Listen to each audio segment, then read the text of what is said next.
It's the end of the week, and so it's time to take out the trash.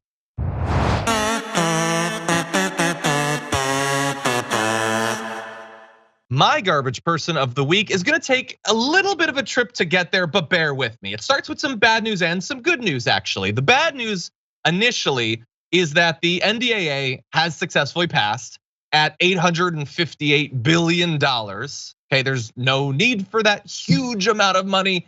Only 11 senators actually opposed it. There is just no way that you could defend America for $788 billion. We'd be instantly invaded and destroyed. I guess it had to be this much. So it passed 83-11.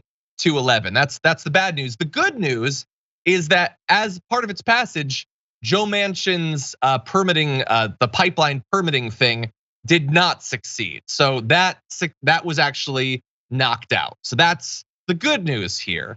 The approval, the fast-tracked approval for the Mountain Valley Pipeline, as well as a number of other projects, changing the statute of limitations on challenging these projects.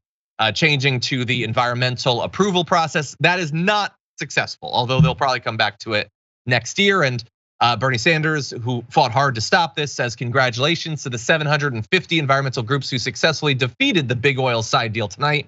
Yes, we need to improve our transmission capabilities, but not for fossil fuels. In order to save the planet, we need to rapidly move to sustainable energy. So that is good news in the context of a bit of bad news. The garbage person comes in Joe Biden choosing in the last moments before this thing gets beaten, and the evaluation was that it was going to be beaten.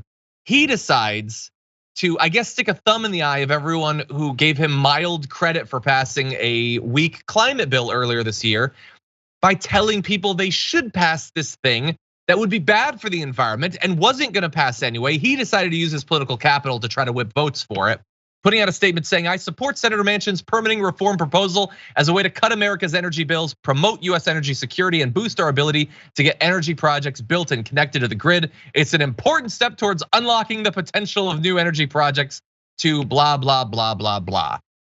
It was needless. You know that the young voters who protected your Senate majority feel very differently than Joe Manchin when it comes to the climate. They were already critical of your seeming lack of consistent support for doing something about the climate crisis through the first 2 years. You know what environmental activists think about this needless addition that has no business being in the NDAA to begin with. Why use your political capital at the last minute to sign up in support of it? And so Joe Biden is my garbage person of the week for that reason. Brett, what do you think? Good one, John. I don't like him either. It's just so creepy what's happening. It's just so creepy when you have to decipher what the hell's going on behind the scenes, because so often Manchin has been able to basically thumb his nose at Biden and the Democratic establishment and the progressive wing and do whatever he wants.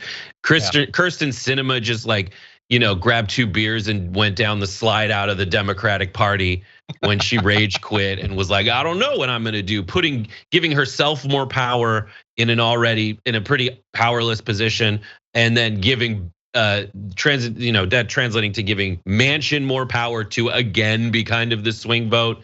They've separated each other from each other instead of having Manchin just continue to do what he's always been doing.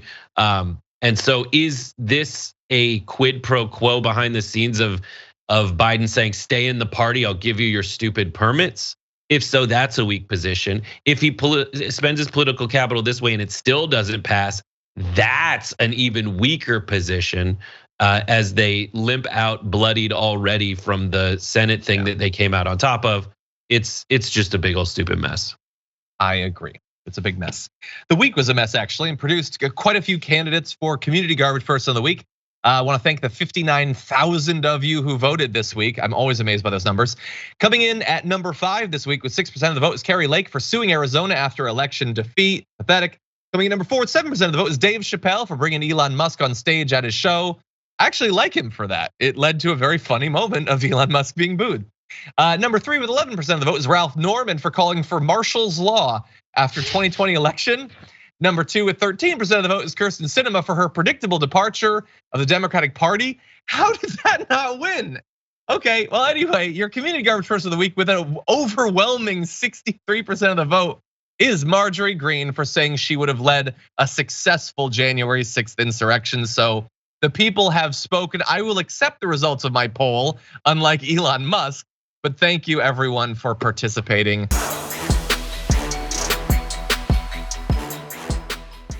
Check out the Damage Report podcast each day, wherever you get your podcasts, whether Pocket Casts or Stitcher or iTunes.